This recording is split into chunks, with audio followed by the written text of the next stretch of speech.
Man, check out this ginormous air filter sticker. I got it off eBay, you know? I thought it was going to be okay. Maybe I didn't look long enough.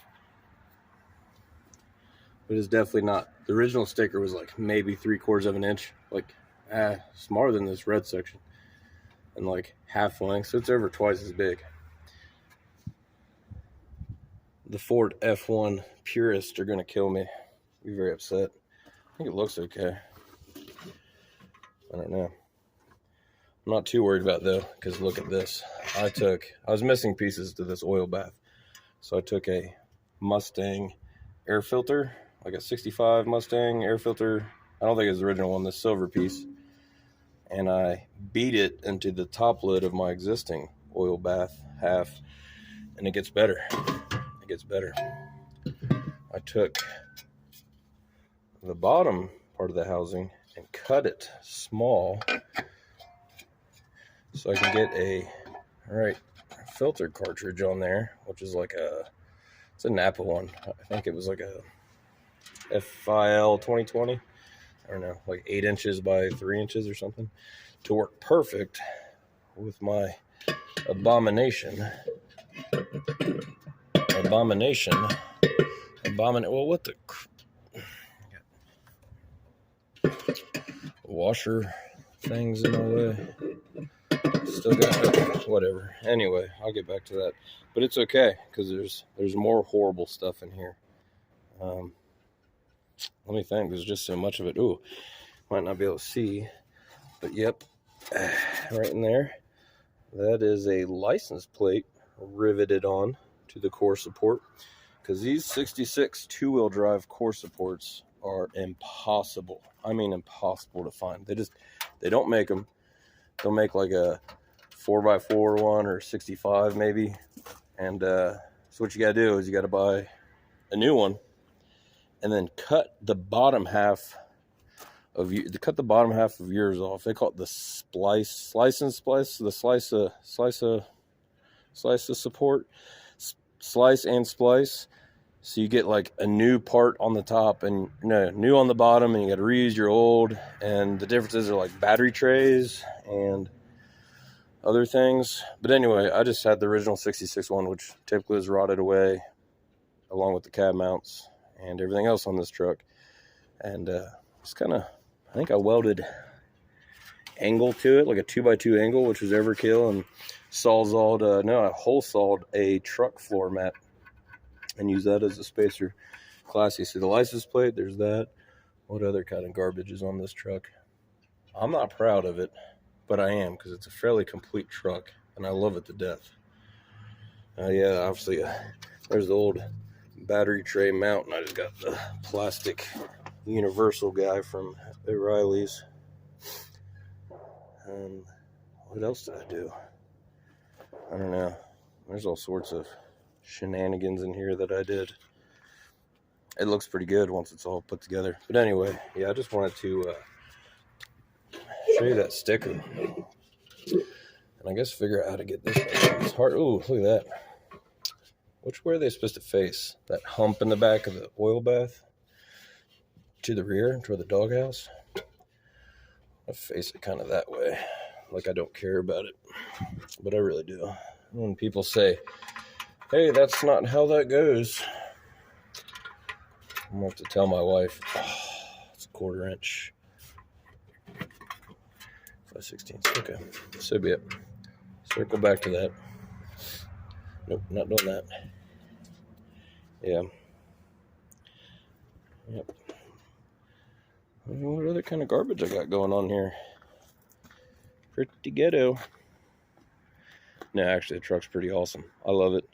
You'll see more of this for sure. I think there's some stuff on the to-do list. Gotta do an oil change. I think that Napa Gold was when I got the truck like 2-3 years ago. I changed the oil just because I was putting around the yard, seeing if I even liked the truck. And back then it had 2x4 blocks shoved under the inner fenders and under the cab, keeping it up off of the frame. It got so bad that the fan was hitting the radiator hose as the front of the truck sagged down. But now, look at all that. Look how much room we got. I mean, you could have another kid, and they could have their own room. That's how much room you got in that house. Says no married man ever. Oh, I got wire ties. That was temporary. After I got the truck painted and put back together, I had to get the wiring. I had to get all this wiring back together just to see where I was on things. I had to run it. I did. Anyway, yep. We'll plan on doing some more videos of the putting that tailgate back on. If you saw that video of horrible quality shot at the wrong angle. And I don't know. We gotta do some wiring. We gotta run a brake light switch because these would have the single channel master cylinders. That's the one can doodad that have the tractor style brake light switch in line to the brake, kind of like I you see it on old Jeeps and stuff like that. Tractors, anything old, I guess. But anyway, so I got to build a bracket. I already ran the wiring into the cab. I got to get a bracket on the pedal and get that going. Right now I got, there's something good. My zip ties keeping the steering column bearing from shooting out. This thing sagged for so many years that it just squeezed that bearing off the shaft. So if I can squeeze in this carport, that's what I've been using, a push button tester when I drive this thing around town. See, I just got it hooked up to the wires I ran, and I could just, be driving around, I'm gonna go to Regals and pick up some layers mash, or maybe I'm gonna go to Riley's and get this, or maybe I'm gonna go into town and get some pizza. I don't know. There's Joel, the chief behind me. Boop, brake lights. Got nothing on me. Anyway, that's that. Here's the interior of the truck. Here's why this thing is too good for me. All of these gauges work. All of them. Oil pressure, even the little oil dummy light, the alt light that all works when you key up. Fuel gauge works. Temp gauge works. Amp meter works. And I did put a Dennis Carpenter sending unit in it just because I've got a 70s bump side flatbed, a 1-ton, and I had to clean the gas tank out and replace that. And you can buy them cheaper, and they might be a little off, so I have to go extra distance for the Dennis Carpenter 4-speed, and I need every 5 of those, every 6 of those gears if I had them. This thing is a torque monster. You might be like, hey Nathan, it's got a 300 straight 6. What possible power are you talking about? No, sir. You got to see drive this thing. You definitely don't use first. The gear reduction is too much. Second, sometimes I've tried to come out of the driveway in third, and that's a little, maybe if I was at a rolling stop, but yeah, she's steep. I think with the gears, 410 gears, so final drive in that transmission, and first gear is 30-1. It's disgusting. More powerful than my 1-ton with a big block Ford, I'd say. As far as what else? I don't know what this button does. I know the bump sides had similar, not a switch. It was a little light there. It was your brake warning light. Maybe when you set the parking brake or when you blew a brake line. I guess you wouldn't have that technology with the. Anyway, that button's there. So I know that nobody watches these videos yet, but when you do, tell me what that button's for. And what else is really cool? Oh, gonna like this. Freeway. Did they have a lot of freeways in 66 in the Midwest? I don't know. I think US Route 40 was all you got. And this truck maxed down 40. It is made for that road. Cruising 50 miles per hour. 55 is a little rough on her. See here. Speed cruise control.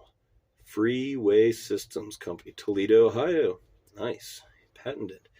So you would be pressing your gas pedal and you would just pull that out, push that, pull that, and then you hit your brake pedal. It would let go. I'm so bad at making videos with a phone. One day I'll get a camera for real. Anyway, I was talking about something, then I fat fingered a button on my phone. I wonder if I say a word, a keyword, and my phone hears it and turns it off. Camera, stop. Stop recording. Yeah, it doesn't do that. It was just me. Anyway, I'm missing a screw there. That one's shiny. It was different. I wonder if somebody was in there. I'm sure servicing something in its long life of farm duty. So I was talking about this awesome aftermarket cruise control, and I just want you to look at it for a second before I show you the horrible, dangerous design that linked this system to the pedals. And you could apparently in the 60s and 70s smack the kids around in the seat while you're on vacation, and smoke cigarettes with the windows up and throw beer cans out the window, landing in the bed so you're not littering. Back when America was free. Oh, there's a spring with like ball chain. I don't know if you can see it with the light. There's a cable clamp. How's the saying go? Never saddle a dead horse. I think this is all, oh no, that's on the brake pedal assembly. But yeah, I'll have to do this again with light. It is awesome. I actually like it. I'm keeping it in there, and I'm going to use it. Because I'll probably drive this thing an hour and we get a goat feed in Indiana. It's like all natural, free range goat stuff we like. Because we drink the milk out of our goats, so you got to do the right thing. Anyway, that's that truck. I didn't want to make a long video about this. I just wanted to show you my eBay sticker. It's like the eBay turbo version of stickers. I don't know. It's there. I only know one guy in town that might notice and say something, but he's my friend, so he won't. Or he will, because he's my friend. I don't know. So here's the front of the 66. Yeah. We'll get it out of here. It's done. And I'm going to go to the junkyard and get a new bumper.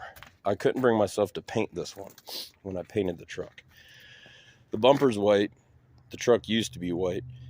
And I couldn't paint it because one, it's got nice rust on it. But check out this sticker. That is the only reason why. And I still can't. I want to use this bumper because it's the bumper for this truck. But I can't. It's just flat out beautiful. And that sticker. You'd be kidding me, man.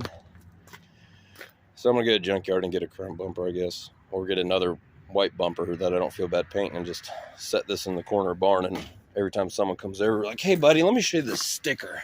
Hey, look at it. Look at that. It's great. It's great. Anyway, I don't want to look at this too long. There's probably all sorts of wrong stuff in here. That's very bad.